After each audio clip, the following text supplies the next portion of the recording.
കഴിഞ്ഞ ദിവസമാണ് KSRTCയിൽ ഒരു ഉത്തരവ് പുറത്തിറങ്ങുന്നത്. ഒരു കണ്ടക്ടറെ സസ്പെൻഡ് ചെയ്തുകൊണ്ടുള്ള ഉത്തരവാണ്.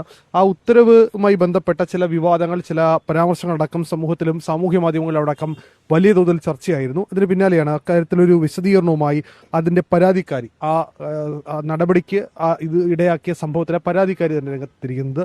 എന്തായിരുന്നു ആ പരാതിയുടെ അടിസ്ഥാനം? എന്തുകൊണ്ടാണ് അത്തരമൊരു പരാതി വകുപ്പിന്, ഈ KSRTC വകുപ്പിന് കൊടുക്കാനിടയായത്?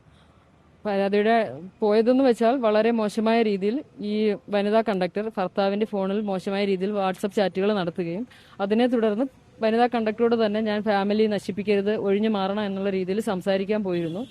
അപ്പോൾ പുള്ളിക്കാരി ജോലി ചെയ്യുന്ന സ്ഥാപനത്തിൽ വെച്ച് തന്നെയാണ് ഞങ്ങൾ സംസാരിച്ചത്.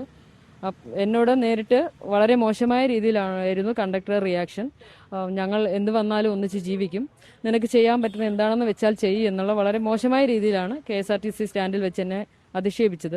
അതിനെ തുടർന്ന് പോലീസ് സ്റ്റേഷനിലും ഈ KSRTCയിലെ ഉന്നത അധികാരികൾക്കും IC ഉൾപ്പെടെയുള്ള അധികാരികൾക്കും കോടതിയിലും എല്ലാം ഞാൻ പരാതി നൽകിയിരുന്നു. അവിടെ എങ്ങും നീതി ലഭിക്കാത്തത് കൊണ്ടാണ് ഗതാഗത വകുപ്പിന്റെ ഉയർന്ന തലങ്ങളിലേക്ക് ഞാൻ പോയത്. പരാതിയിൽ പറയുന്ന ആരോപണം, അത് ഇത്തരത്തിൽ ഭർത്താവുമായുള്ള ആ ബന്ധം, അത് സാധൂകരിക്കാൻ തെളിവുകളടക്കമാണ് വകുപ്പിന് കൈമാറിയത്. തെളിവുകളടക്കമാണ് കൈമാറിയത്. നടപടി ഉൾപ്പെടെയുള്ള എല്ലാ തെളിവുകളും വിജിലൻസ് വകുപ്പിന് ഞാൻ കൈമാറിയിരുന്നു. ഉത്തരവ് പുറത്തിറങ്ങിയതിന് പിന്നാലെ വലിയ വിവാദം ഉണ്ടാവുന്നു. കാരണം അത്തരം ഒരു ഉത്തരവ്, കാരണം ഈ രീതിയിൽ എന്തുകൊണ്ടൊരു ഉത്തരവ് ഇറങ്ങിയെന്ന സംശയം ഉണ്ടായി. സാമൂഹ്യ മാധ്യമത്തിൽ വലിയ ചർച്ചകൾക്കടക്കം ഇടയായി. KSRTC ഡിപ്പാർട്ട്മെന്റ് തന്നെ പ്രതിക്കൂട്ടിലേക്ക് പോകുന്ന സാഹചര്യം അടക്കം ഉണ്ടായി. കണ്ടിരുന്നു. എന്നോടുള്ള വ്യക്തിപരമായ താല്പര്യം കൊണ്ടാണ് മന്ത്രി ഇങ്ങനൊരു തീരുമാനം എടുത്തത് എന്നുള്ള മോശമായ എല്ലാ കമന്റുകളും ഞാൻ കണ്ടിരുന്നു. ഇതിൽ മന്ത്രിയോ അന്വേഷിച്ച വിജിലൻസ് വിഭാഗക്കാരോ ആരും തെറ്റുകാരല്ല. ശരിക്കും അവരെല്ലാം ജീവിതം തിരിച്ചു പിടിക്കാൻ വേണ്ടിയുള്ള ശ്രമമായിരുന്നു താങ്കളുടെ ഭാഗത്തുനിന്നുണ്ടായത്. തിരിച്ചു കിട്ടണം എന്നുള്ള ഒരു ഒറ്റ ആവശ്യപ്രകാരമാണ് മന്ത്രിയുടെ അടുത്ത് ഞാൻ ഇതുമായി പരാതിയുമായി ചെന്നത്. വേറൊരു രീതിയിൽ അത് വക്രീകരിക്കപ്പെടുകയാണ് ചെയ്തത്. പിന്നീട് അതായത് മന്ത്രിയും ഞാനും തമ്മിൽ മോശമായ ബന്ധമുണ്ടെന്നും ഒരു കണക്കിന് മന്ത്രി എല്ലാവരും നിരപരാധികളാണ്, അവർക്ക് എന്റെ ഒരു തെളിവിന്റെ അടിസ്ഥാനത്തിൽ അവർക്ക് ആക്ഷൻ എടുക്കേണ്ടി വന്നു. അതാണ് സത്യം.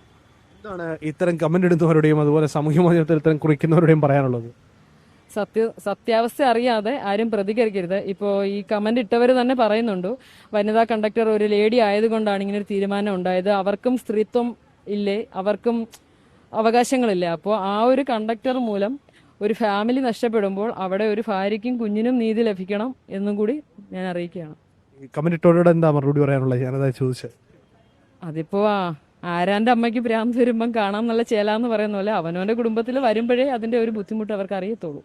നമ്മുടെ ജീവിതപ്രയാസം കൊണ്ടും വേദന കൊണ്ടുമാണ് നമ്മൾ പരാതിയുമായി വകുപ്പുകൾ, അല്ലെങ്കിൽ ഒരു ഘട്ടത്തിൽ പോലും ഇത്തരം പരാതി മറ്റൊരാളുടെ മുമ്പിൽ അവതരിപ്പിക്കാൻ ഒരു സ്ത്രീ, പ്രത്യേകിച്ച് ഒരു ഭാര്യ തയ്യാറാകില്ല. ഇതിപ്പോ ഈ സ്ത്രീയുടെ വെല്ലുവിളി ഒന്നുകൊണ്ട് മാത്രമാണ് ഞാൻ ഇതിനിറങ്ങി തിരിച്ചിരിക്കുന്നത്. പിന്നീട് എന്തെങ്കിലും നടപടി ഉണ്ടായോ? പിന്നീട് നടപടി വന്ന സസ്പെൻഷൻ മന്ത്രി പിൻവലിച്ചിരിക്കുന്നു. പക്ഷേ ബസ്സിലെ മറ്റ് വീഡിയോ വെച്ചിട്ട് അന്വേഷണം വേണമെന്ന് തന്നെയാണ് എൻ്റെ ആവശ്യം.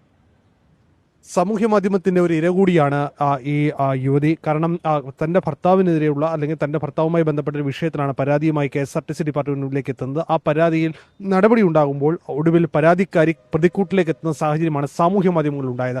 അതിന്റെ സത്യാവസ്ഥയാണ്, അതിന്റെ നിജസ്ഥിതിയാണ് ഈ വ്യക്തി ഇപ്പോൾ നമ്മളോട് വ്യക്തമാക്കിയത്.